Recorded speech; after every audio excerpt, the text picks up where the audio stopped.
Meskipun badai silih berganti dalam hidupku, ku tetap cinta Yesus selamanya. Ku mau cinta Yesus selamanya. Ku mau cinta Yesus selamanya.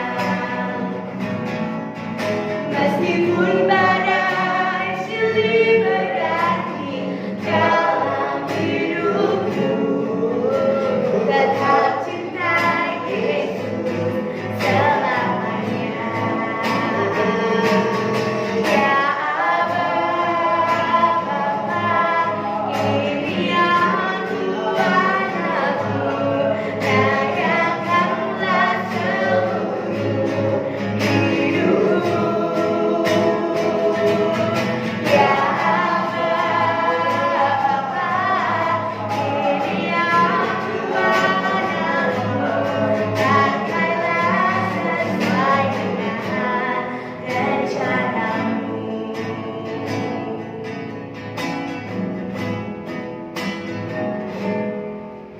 Ku mau cinta Yesus selamanya. Ku mau cinta Yesus selamanya. Meskipun badai silih berganti dalam hidupku, ku tetap cinta Yesus selamanya.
setia-Mu dalam hidup kami yang tidak pernah habis dan selalu baru Tuhan. Tuhan, kami mau sebentar lagi mendengarkan sebagian dari kebenaran firman-Mu. Engkau berkati hamba-Mu yang menyampaikan firman-Mu. Biar setiap firman yang keluar dari mulutnya itu boleh menjadi rema yang menguatkan dan mengubahkan kehidupan kami. Engkau berkati hamba-Mu, berikan urapan hikmat yang daripada-Mu ya Bapa. Kami mengucap syukur Engkau Roh Kudus yang mempersiapkan hati kami supaya boleh menjadi tanah yang subur, sehingga kami siap untuk menerima firman-Mu yang menghidupkan kami. Terima kasih Tuhan, di dalam nama Tuhan Yesus kami berdoa dan mengucap syukur. Amin.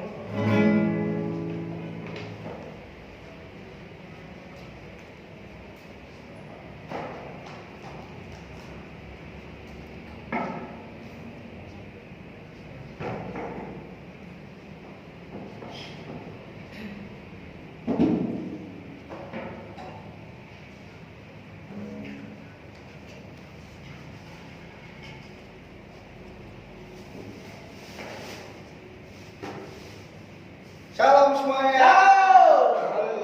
Sampai berjumpa kembali dengan live streaming PD Daud dan Dengarkan malam hari ini. Apa kabar jemaat Tuhan? Saya percaya semua diberkati malam hari ini. Apapun yang terjadi dalam kondisi kita, kita tetap mengucap syukur. Sesulit apapun yang kita hadapi, percaya Tuhan tak pernah meninggalkan kita. Kita akan sama-sama belajar malam hari ini firman Tuhan. Sebelumnya, izinkan saya akan pujikan sebuah pujian. Pujian ini lagu bahasa Jawa yang saya judul lagunya adalah Nyawiji. Wis suwe ra ketemu gawe kangen ono kabeh kita wis nyawiji mungkin marang ranatane Gusti saebo ingae ayo karo kancane ayo kita bangun tresno iku dadi tangan Gusti tresno iku kudune sabar tresno iku kudune lunga laku ora kementus tresno iku rasa polai tresno iku ora gampang kasune ora gawe sabenake dhewe. Puji Tuhan, biar pujian ini memberkati kita. Kenapa kok saya awali dengan pujian Nyawiji? Mohon maaf kalau yang di PD Daud Dengarkan tempat ini maupun di rumah nggak tahu bahasa Jawa. Nyawiji itu artinya apa? Bersatu. Ada kesatuan, ada persatuan. Firman Tuhan berkata, di mana ada kesatuan, di situ ada berkat-berkat Tuhan yang akan dicurah. Kenapa? Jemaat mula-mula mereka dapat berhasil yaitu menjalankan amanat agung. Mereka berhasil dalam segala-galanya, diberkati luar biasa, doanya luar biasa, ketekunannya itu juga luar biasa. Kita akan sama-sama belajar malam hari ini. Kenapa saya ambil tema malam hari ini yaitu rahasia keberhasilan jemaat mula-mula. Karena saya melihat keadaan dunia yang semakin hari semakin menurut kami, menurut kita, survei kenyataannya gereja-gereja saat ini itu sudah meninggalkan kasih mula-mula. Mereka menganggap dirinya sempurna, menyalahkan yang lain.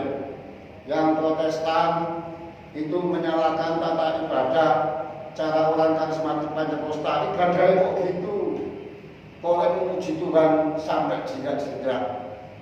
Bahkan orang yang karismatik atau Pantekosta juga menyalahkan orang Katolik sama Protestan. Ibadahnya kok adem ayem, kok sepi.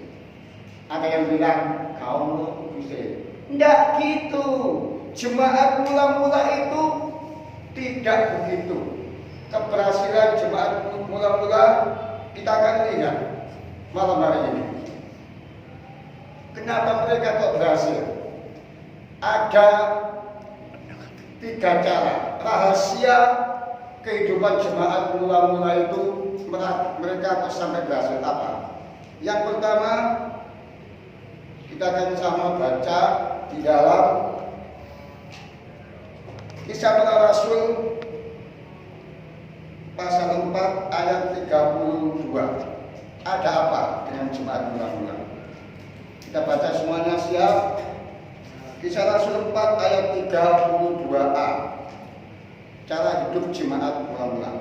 Adapun kumpulan orang yang telah percaya itu, mereka sehati dan sejiwa. Kenapa sih jemaat mula-mula itu kok dapat berhasil dalam segala galanya? Mereka ada kesatuan, mereka ada kesepakatan. Ketika menghadapi masalah, mereka tidak saling menyalahkan, mereka tidak egois. Ketika ada perbedaan, mereka terima dengan senang hati, rendah hati, saling mengasihi dan saling menumpang. Tapi kenyataannya kita bandingkan dengan jemaat di akhir zaman sebelum corona. Apa? Ketika jemaat di akhir zaman itu menghadapi masalah, yang ada saling menyalahkan. Yang pendeta senior menyalahkan pendeta yang junior. Kamu itu nggak tahu apa-apa, belum ada pengalaman. Yang junior juga gitu, Pak, idemu itu wis kuno, idemu itu wis gak laku di zamanmu ini. Karena apa? Dia bilang, pendeta wis, jawab bilang, pendeta wis tuwek gak laku. Itulah keadaan hamba-hamba Tuhan di akhir zaman. Beda dengan keadaan jemaat mula-mula.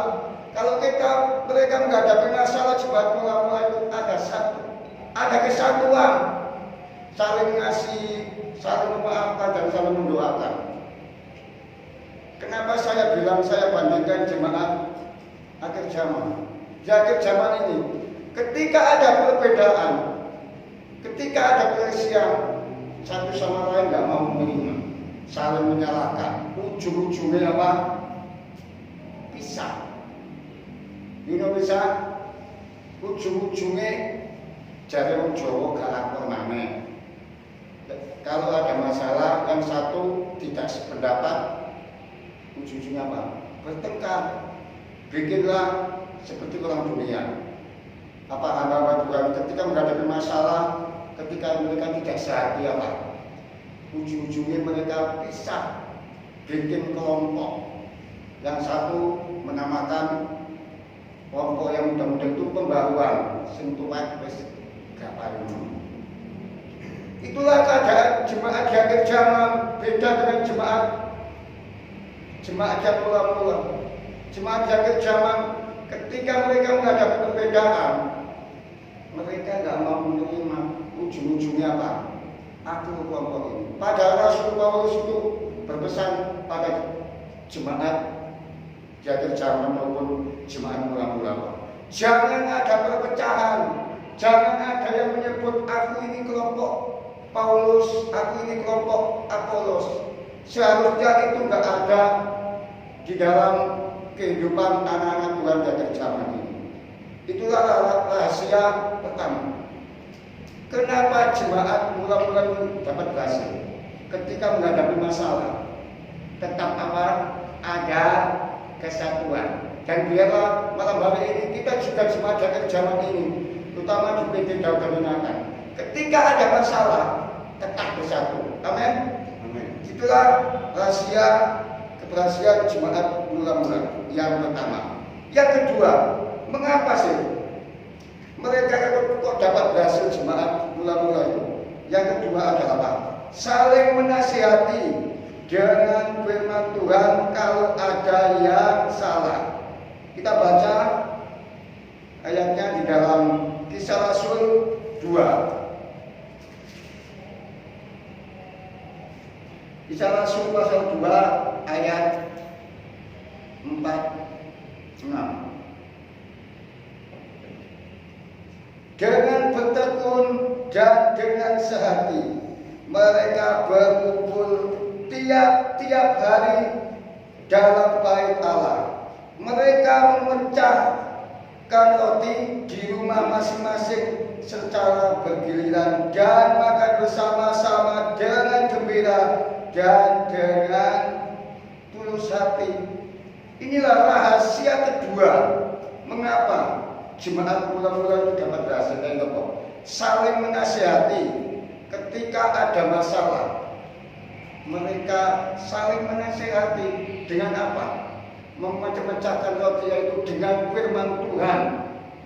Bukan saling menyalahkan.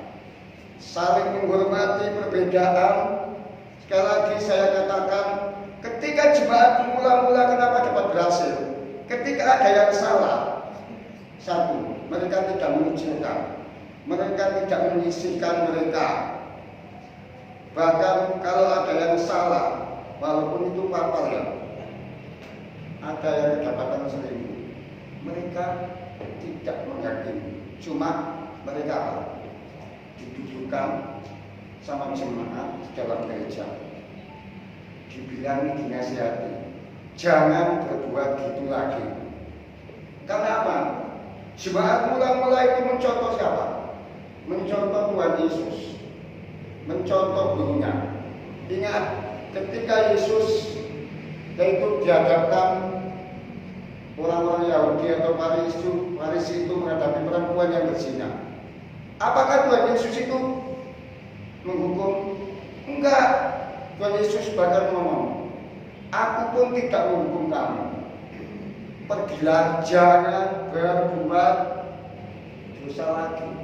Itulah rahasia kedua jemaat mula-mula mereka kenapa kok berhasil. Ketika ada masalah, ada jemaat yang salah, ada hamba Tuhan yang salah, tidak dihakimi, tidak dimarahi, tapi apa? Diberi nasihat supaya kembali ke jalan yang lain. Tapi saya tidak membandingkan, tapi bandingkan dengan jemaat sekarang, dengan hamba Tuhan sekarang. Kalau ada yang salah, kalau ada gereja yang salah, enggak diam, diomongnya. Orang Jawa bilang diomong ngalor itu, dibubur mana. Orang Jawa bilang, untuk rasa sedikit orang Surabaya, mulutnya atau apa Ben? Itulah jemaat dari zaman. Kenyataannya begitu. Kalau ada hamba Tuhan yang salah, kedapatan korupsi, habis uang gereja, dihakimi luar biasa. Gimana? Tapi beda dengan jemaat yang mula-mula. Dibenturkan, yaitu memecahkan roti. Ketika hamba Tuhan itu sadar, ketika jemaat Tuhan itu yang melakukan kesalahan itu sadar apa? Ujung-ujungnya dia kembali lagi berbuat yang baik, tidak melakukan perbuatan dosa lagi. Tapi dengan beda sekarang, kalau kita kucilkan orang yang salah, orang yang berbuat dosa, ujung-ujungnya apa? Mereka akan lari, akan jauh dari Tuhan. Yang salah siapa? Kita juga. Kenapa? Kita tidak bisa mengingatkan mereka. Kita tidak bisa menasihati mereka. Biar malam hari ini kita belajar dari jemaat mula-mula, yaitu yang kedua. Kenapa mereka dapat berhasil? Mereka saling menasihati dengan firman Tuhan. Kalau ada yang salah, jangan dikucilkan, jangan dihindari, jangan kita ngomong gini, wah cukup dulu itu, wah dosa terus, itu ketularan. Memangnya penyakit hidup itu bisa nular. Gak bisa. Seharusnya kita anak-anak Tuhan mencontoh jemaat mula-mula. Saling mengasihi, kita doakan supaya mereka dapat kembali lagi kepada Tuhan. Itu rahasia yang kedua, keberhasilan jemaat mula-mula. Yang ketiga, kenapa jemaat mula-mula itu dapat berhasil, dapat bertumbuh jiwanya, yaitu hidupnya, kerohaniannya, yaitu yang ketiga itu kita baca di dalam Kisah Rasul pasal 2 ayat 47. Sambil memuji Allah dan mereka disukai semua orang, dan tiap-tiap hari Tuhan menambah jumlah mereka dengan orang yang diselamatkan. Jadi rahasia yang ketiga keberhasilan jemaat mula-mula itu. Mereka disukai karena apa? Kehidupan jemaat mula-mula ada perbedaan. Sebelum dia percaya sama Tuhan sama tidak. Kalau sebelum percaya Tuhan itu hidupnya tak karu-karuan, orang Jawa bilang. Tapi ketika menjadi anak Tuhan bisa menjadi contoh. Ketika ada masalah apapun dia tetap puji Tuhan, tetap bersuka cita. Bukan jemaat mula-mula itu tidak ada masalah, saudara. Ada masalah, tapi mereka hadapi dengan apa? Meneladani firman Tuhan, yaitu sambil memuji Allah dan mereka disukai. Karena apa? Karakter mereka itu baik. Karakternya jemaat mula-mula itu baik. Kenapa banyak orang suka? Dari disukai orang itu ujung-ujungnya apa?